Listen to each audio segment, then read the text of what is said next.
सुप्रभात बच्चों। आज हम पढ़ेंगे हिंदी व्याकरण में पाठ 5 और पाठ का नाम है बच्चों सर्वनाम। ठीक है, तो पहले तो आपको मैं ये बताऊंगा कि सर्वनाम कहते किसे हैं। ठीक है, अब देखो यहाँ पे 4 लाइनें लिखी गई हैं, पहले हम इनको पढ़ लेते हैं। मयंक ने कविता पाठ प्रतियोगिता में अशोक सदन की ओर से भाग लिया। उसने प्रसिद्ध कवि प्रसेन ठाकुर द्वारा लिखी कविता सुनाई। उसे प्रथम पुरस्कार मिला। पुरस्कार पाकर वह बहुत प्रसन्न हुआ।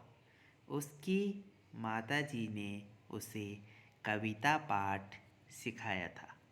उसे पुरस्कार मिला है, यह जानकर उन्होंने उसे गले से लगा लिया।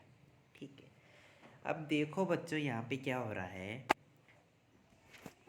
जो शुरुआत हो रही है वो कहाँ से हो रही है? मयंक के बारे में यहाँ पे बात की जा रही है। ठीक है, अब क्या हो रहा है आगे, जो आगे बच्चों जो ये रंगीन नीले शब्द हैं इनमें क्या हो रहा है कि मयंक का नाम नहीं ले करके उनके मयंक के स्थान पर कुछ अन्य शब्दों का प्रयोग किया जा रहा है।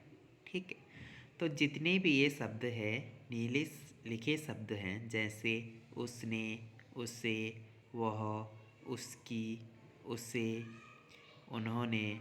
ठीक है, तो ये सारे के सारे शब्द बच्चों हमारे सर्वनाम शब्द है।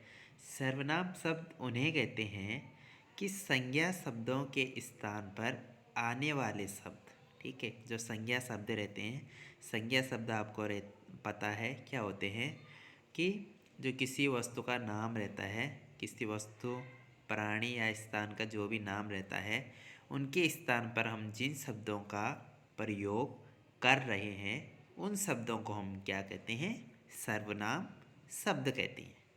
ठीक है, सर्वनाम शब्द क्या होता है बच्चों? इनको हम संज्ञा में प्रयोग कर सकते हैं। किसी के नाम के स्थान पर, किसी प्राणी के नाम के स्थान पर या किसी वस्तु के नाम के स्थान पर हम इन सर्वनाम शब्दों का प्रयोग करते हैं। ठीक है, अब जो सर्वनाम के भेद है बच्चों वो है 6 प्रकार के। ठीक है, जो सर्वनाम के भेद होते हैं वो होते हैं 6। पहला है पुरुषवाचक सर्वनाम, दूसरा है निजवाचक सर्वनाम, तीसरा है निश्चयवाचक सर्वनाम, चौथा है अनिश्चयवाचक सर्वनाम, पांचवा है संबंधवाचक सर्वनाम और छठवां है प्रश्नवाचक सर्वनाम। ठीक है, तो हम क्या करेंगे बच्चों, एक एक करके इनके बारे में समझेंगे। ठीक है, पहला है पुरुषवाचक सर्वनाम। ठीक है, अब बच्चों पुरुषवाचक सर्वनाम में क्या होता है, इसमें एक व्यक्ति क्या करता है, जो शब्द, इसकी जो परिभाषा है वो है कि जो शब्द बोलने वाले, सुनने वाले या किसी अन्य व्यक्ति के लिए प्रयोग में लाए जाते हैं उन्हें पुरुषवाचक सर्वनाम कहते हैं। ठीक है, पुरुषवाचक सर्वनाम किसे कहते हैं बच्चों? ऐसे शब्द जिन शब्दों को हम क्या करते हैं,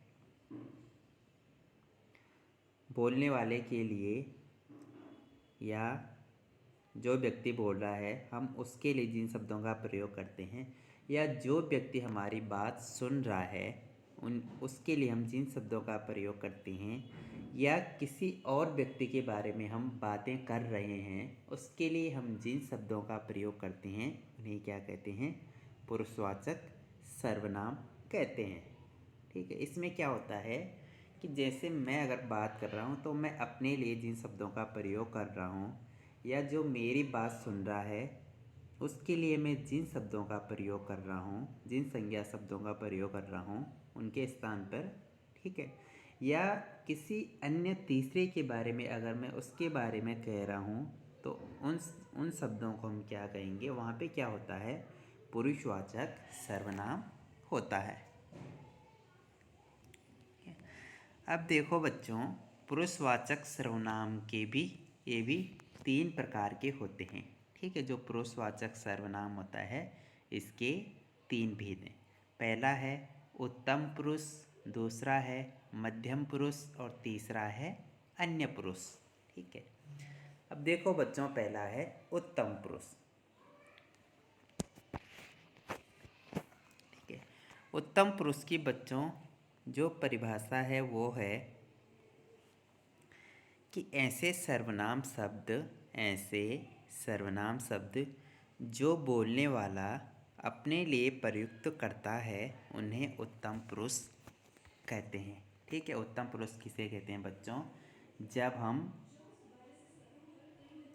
जो बोलने वाला रहता है वो जिन शब्दों का प्रयोग अपने लिए करता है, स्वयं के लिए करता है, उन्हें हम उत्तम पुरुष कहते हैं। ठीक है, जैसे यहाँ पे बच्चों 3 उदाहरण दिए गए हैं कि मैं पढ़ रही हूँ, मैंने गृह कार्य पूरा कर लिया है, हम होटल में जाएंगे।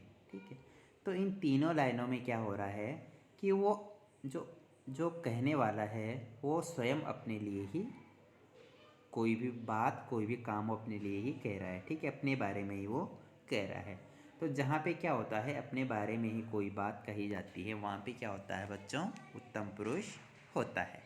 ठीक है, दूसरा है बच्चों मध्यम पुरुष। ठीक है, मध्यम पुरुष ऐसे सर्वनाम शब्द जो सुनने वाले के लिए प्रयोग में लाए जाते हैं उन्हें मध्यम पुरुष कहते हैं।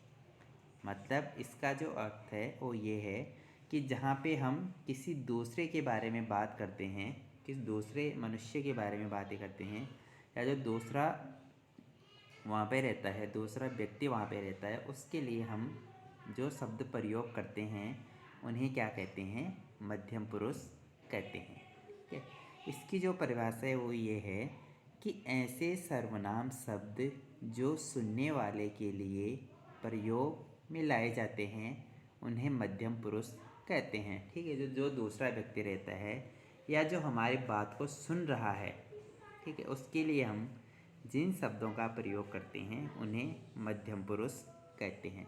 जैसे यहाँ पे 3 उदाहरण दिए गए हैं कि क्या तुमने खाना बना लिया, तुम पढ़ो, तो कब आए। ठीक है, तो यहाँ इन तीनों में क्या हो रहा है बच्चों? हम सुनने वाले जो दूसरा व्यक्ति है हमारे साथ, उसके बारे में, उसके लिए हम कुछ कह रहे हैं। ठीक है, उसके बारे में हम कुछ बता रहे हैं या उसको कुछ कह रहे हैं, तो यहाँ पे क्या हो गया है? मध्यम पुरुष हो गया। ठीक है, तीसरा है बच्चों अन्य पुरुष।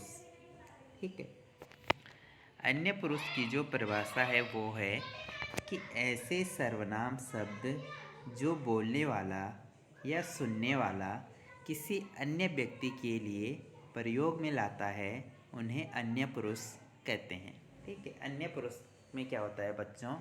जहाँ पे हम 2 बातें कर रहे हों और हम किसी तीसरे के बारे में बातें कर रहे हो। ठीक है, जो पहला पुरुष रहता है, जो पहला व्यक्ति रहता है या दूसरा व्यक्ति रहता है, जब वो किसी तीसरे के बारे में बातें करता है, तीसरे के बारे में कहता है या तीसरे के बारे में जिन शब्दों को प्रयोग में लाता है उन्हें हम क्या कहते हैं? अन्य पुरुष कहते हैं, जब हम किसी तीसरे अन्य की बात कर रहे हों। ठीक है, तो यहाँ पे देखो 3 उदाहरण दिए गए हैं कि वे इधर आ रहे हैं, उसने जन्मदिन मनाया, वह चुपचाप काम करती रहती है। तो यहाँ पे क्या हो रहा है बच्चों? न तो हम अपने लिए कह रहे हैं, न हम दूसरे के लिए कह रहे हैं, हम क्या कर रहे हैं? किसी तीसरे के बारे में यहाँ पे बता रहे हैं। ठीक है, उसके बाद है बच्चों,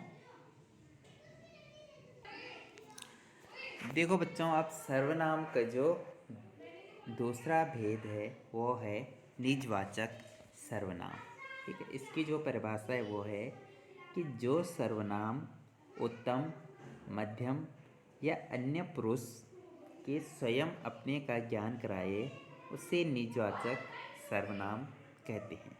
ठीक है, निजवाचक सर्वनाम में क्या होता है बच्चों कि जो उत्तम पुरुष रहता है, मध्यम पुरुष रहता है या अन्य पुरुष रहता है, ठीक है, वहाँ पे जो स्वयं अपने के बारे में बताएं, ठीक है, जहाँ पे अपने स्वयं के बारे में बताएं तो वहाँ पे निजवाचक सर्वनाम होता है।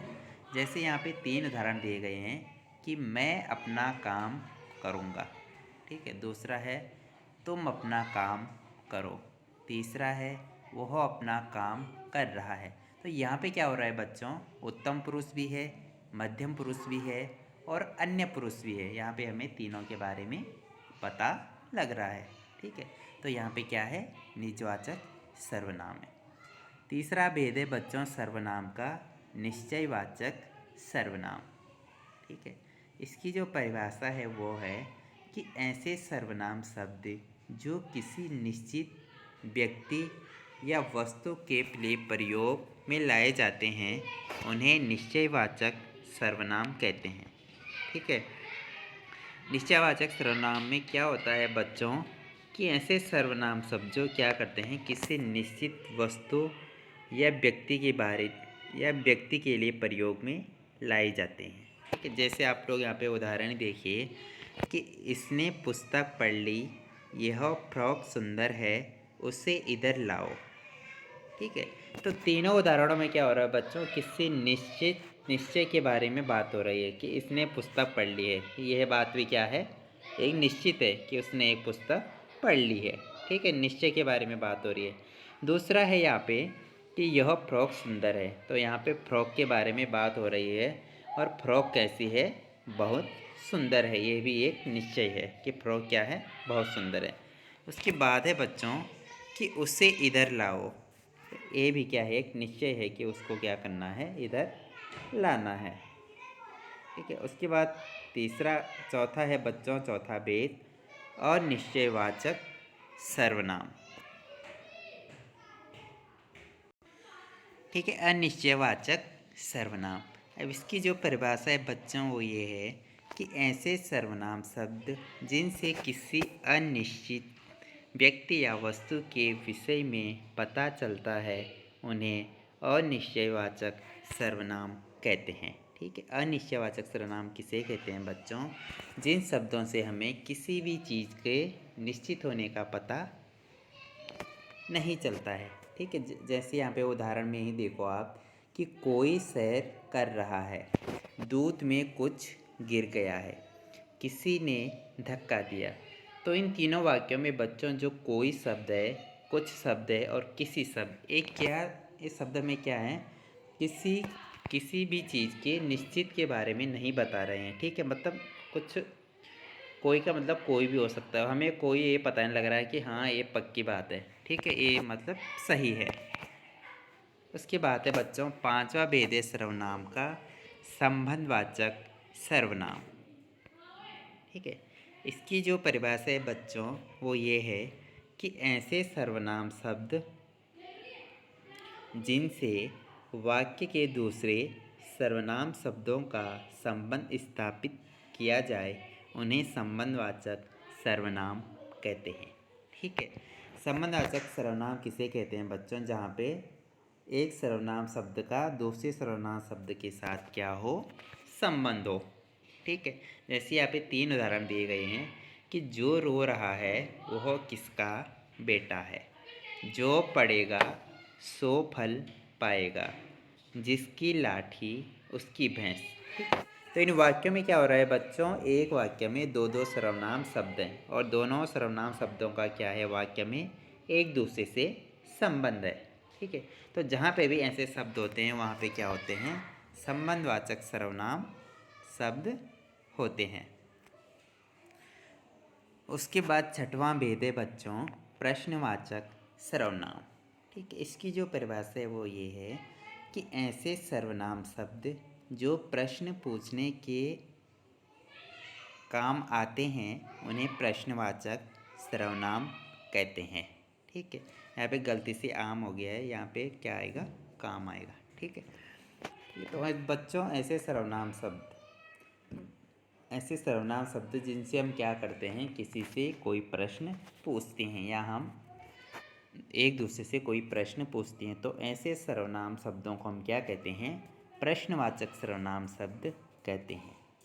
जैसे यहाँ पे उदाहरण में देखो बच्चों, 3 उदाहरण दिए गए हैं कि किसने गमला तोड़ा, क्या मिस लता आ गई, कौन मुख्य अतिथि का स्वागत करेगा। ठीक है, तो बच्चों जो ये शब्द हैं, नीले शब्द हैं, किसने, क्या, कौन, ये सारे के सारे हमारे क्या हैं, ये सारे के सारे हमारे प्रश्नवाचक सर्वनाम हैं। इनसे हम क्या कर रहे हैं, जब हम कोई प्रश्न पूछते हैं तो हम इन शब्दों का प्रयोग करते हैं।